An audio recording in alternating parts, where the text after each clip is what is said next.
Caros filhos, hoje o Senhor, Ele vem a nós e quer nos fazer participar deste mistério.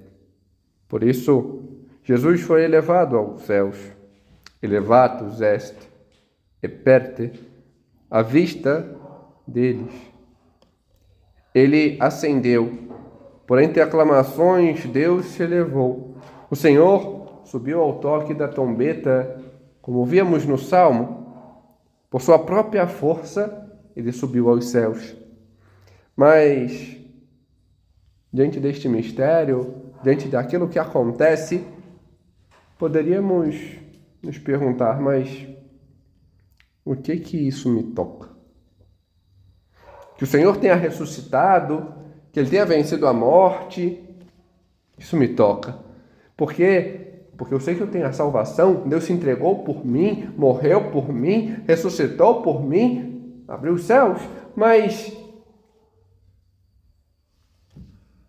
por que a ascensão do Senhor me toca de modo específico? Talvez fiquemos muito somente no sentido da sua ressurreição, mas também a ascensão quer nos falar muito. E quer nos falar porque nos mostra o que nós somos chamados, a que nós somos chamados. E o faz por dois motivos. Primeiro, pela sua natureza, pela nossa natureza. E depois, diante das circunstâncias na qual esta ascensão é expressa. Primeiro, pela natureza, e assim responde este nosso questionamento São João Crisóstomo. E o responde começando por uma indagação a nós, nos questionando e levando-nos a refletir. Acaso não sabes que um dia serás também arrebatado aos céus, pois que teu corpo compartilha da mesma natureza do corpo de Jesus Cristo? E nesse sentido, levando-nos a refletir aquilo que depois vai ele concluir. Vê quanta honra recebe neste princípio. O homem, que era a última das criaturas racionais, das criaturas corpóreas que existem, talvez a mais nobre, porque é racional, mas das racionais, o homem é a mais baixo. Mas aqui, quando os pés, ou seja, aquilo que é mais baixo, aquilo que é colocado como último no corpo, ou seja, o homem se torna a cabeça em virtude da encarnação, pois Deus, que é a cabeça, que é o centro, se faz homem, é elevado até o trono, pela força de nosso Senhor Jesus Cristo, que é a cabeça. E deste modo, São João Crisóstomo nos leva a entender que nós fomos elevados. A nossa natureza foi elevada. E por isso nos toca. Nos toca porque nos mostra o que Deus quer de nós. E o que Ele quer? A nossa correspondência. Mostra aonde o Senhor nos quer. No céu. Não em outro lugar. Ele quer que estejamos com Ele. Ele quer que sejamos também nós arrebatados. Quer que sejamos também nós salvos. Mas isso depende de nós. Depende da nossa escolha aqui. Depende da nossa correspondência. E como entender esta correspondência? Bom, basta nos ver aquilo que expressa a primeira leitura, quando, igualmente como no Evangelho de São Lucas, os Atos dos Apóstolos, escrito por ele mesmo, começa expressando esta cena, esta imagem, este relato da ascensão do Senhor. E mostra enfaticamente aquilo que o Senhor quer.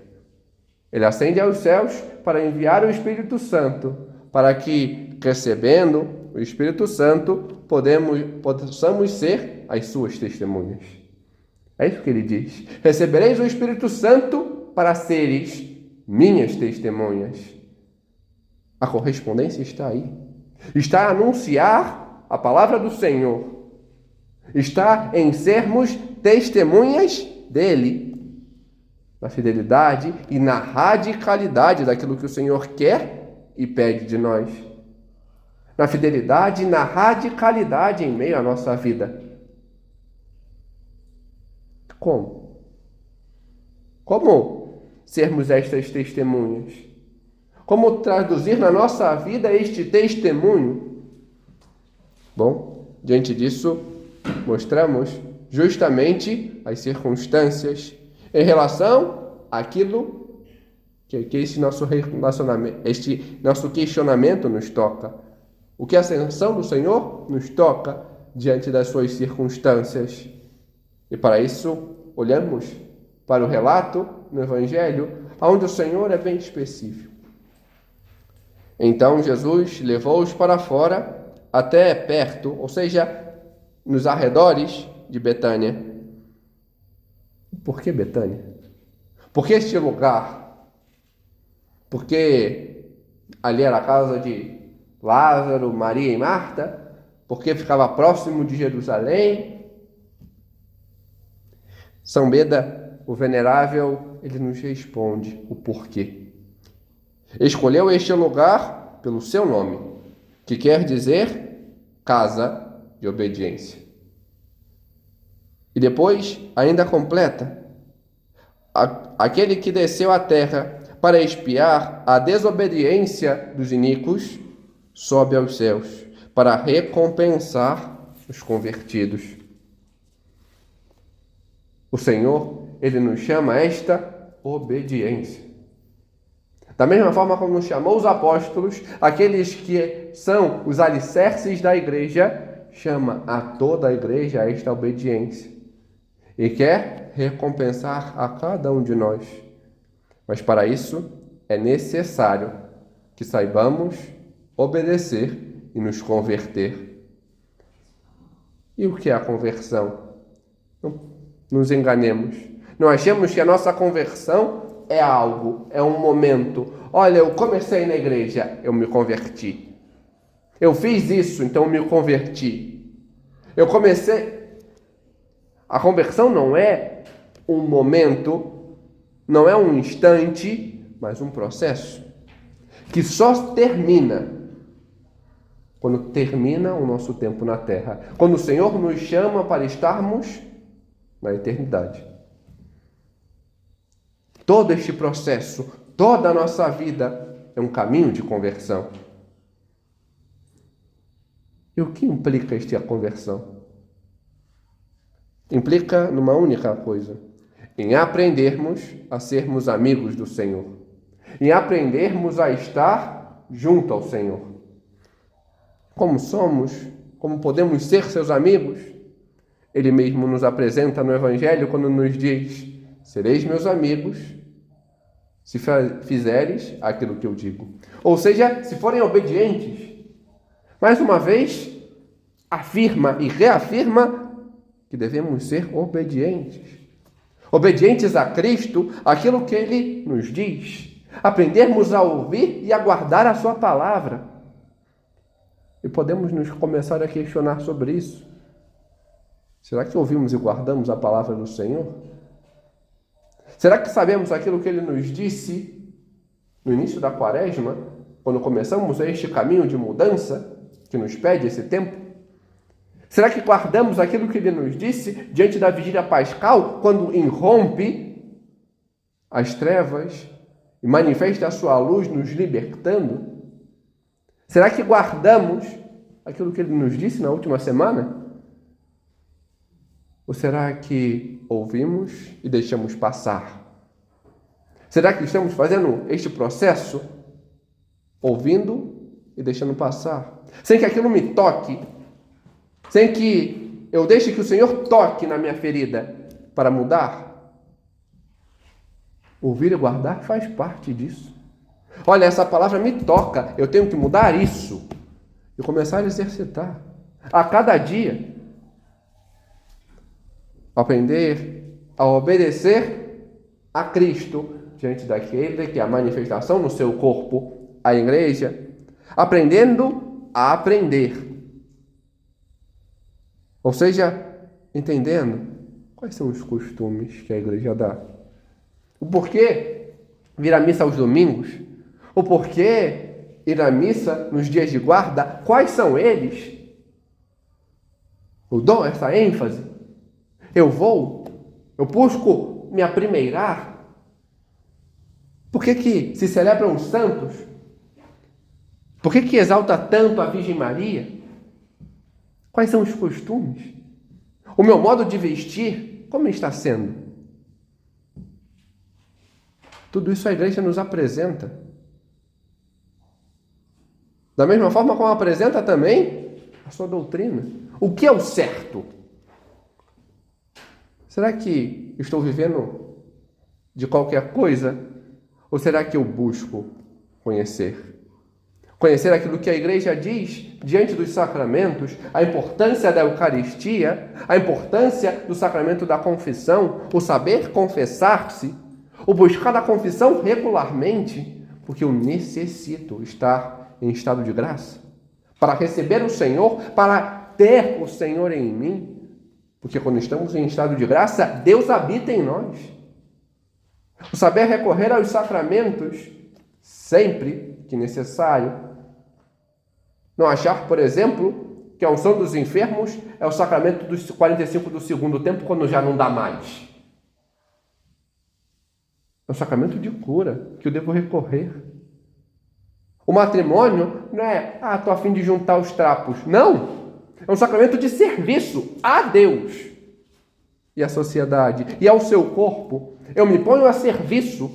Eu me disponho a fazer a vontade de Deus na minha vida, diante daquilo que Ele me chama. E aprender também é obedecer a Deus diante daqueles que Ele escolhe para serem sua presença, os pastores, que é a presença de Cristo, são os ministros da igreja, que é fato, acolhem, ensinam, corrigem, porque amam. Faz parte. Existe uma paternidade em meio ao pastoreio. E da mesma forma como o Senhor acolhia as crianças e aqueles que necessitavam, os pastores acolhem. Da mesma forma como Cristo corrigia os pecadores. Vai, não peques mais. Corrigia os fariseus, às vezes de modo duro. Hipócritas. Corrigia Pedro. Vá para trás de mim, Satanás. Com palavras duras, por vezes. Também os pastores devem fazê-lo. Não porque querem afastar, mas porque querem levar para o céu. Porque manifestam o amor de Deus assim. Querem o melhor. Assim como um pai e uma mãe, quando amam seus filhos, os corrigem, também os pastores os fazem. E ensinam. Ensinam a vontade de Deus. Manifestam assim.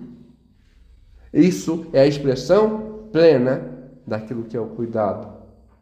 De se estender a mão e levar pelo caminho que é Cristo. Este obedecer que o Senhor tanto nos pede é um caminho de entendimento, de busca, de saber os porquês daquilo, mas ao mesmo tempo, esta obediência exige docilidade. Será que somos dóceis? Dóceis àquilo que Cristo nos diz? Dóceis àquilo que a igreja nos apresenta? Dóceis aos pastores que nos apacentam? Devemos aprender a escutar, a aguardar, como o Senhor nos dizia, já nestes dias? Porque só assim saberemos amar. Porque Ele mesmo nos diz: se alguém me ama, guardará as minhas palavras. Aprender até esta obediência e se deixar conduzir por Deus, se deixar conduzir pelo Espírito Santo, porque como vimos na segunda palavra, é Ele que nos conduz, que abre os nossos corações e gera em nós a esperança. A esperança que é esta virtude sobrenatural, infundida por Deus, para que desejemos a vida eterna. Não esta vida, não aqui, não agora, mas o céu. É onde Deus quer que estejamos. Quer que estejamos com Ele. E esta esperança que tem por fundamento não outro, senão o amor. Aprendamos, assim, a amar. A amar e a esperar em Deus. A Virgem Maria tem por título Spes Nostra, esperança nossa. E por vezes, em jaculatórias, assim a invocamos. Santa Maria, Spes Nostra, salve. Esperança nossa, salve-nos. Aprendamos assim com ela. Ela que muito amou, porque ouviu e guardou em seu coração. Porque soube ouvir e guardar, então esteve sempre esperançada. Ou seja, não se desesperou diante do anúncio de estar grávida e poder ser apedrejada diante da lei. Não se desesperou porque não tinha onde dar à luz em Belém. Não se desesperou quando teve que fugir para o Egito, um local diferente, uma pátria diferente, onde não conhecia ninguém. Não se desesperou na cruz, pois tinha sempre perto de si Deus. Esperava em Deus. Sabia colocar Ele no centro. Soube fazer aquilo que Ele diz. Soube obedecer. Sua única pressa era em anunciar. Era ser testemunha. Vemos, de modo particular, no dia de hoje, onde celebramos a visitação da Virgem Maria, esta única pressa dela, em ir apressadamente anunciar a sua prima. Que saibamos aprender com ela, a ouvir e guardar, a amar, a obedecer e em tudo esperar no Senhor. Para assim como Ele ascendeu aos céus e ela foi assunta, de modo particular, assim, nesta capela, a contemplamos, sua gloriosa assunção aos céus, que também nós possamos ter esta esperança de sermos, então, arrebatados por Ele, para com Ele estar em sua glória. Amém. Glória ao Pai, e ao Filho, e ao Espírito Santo,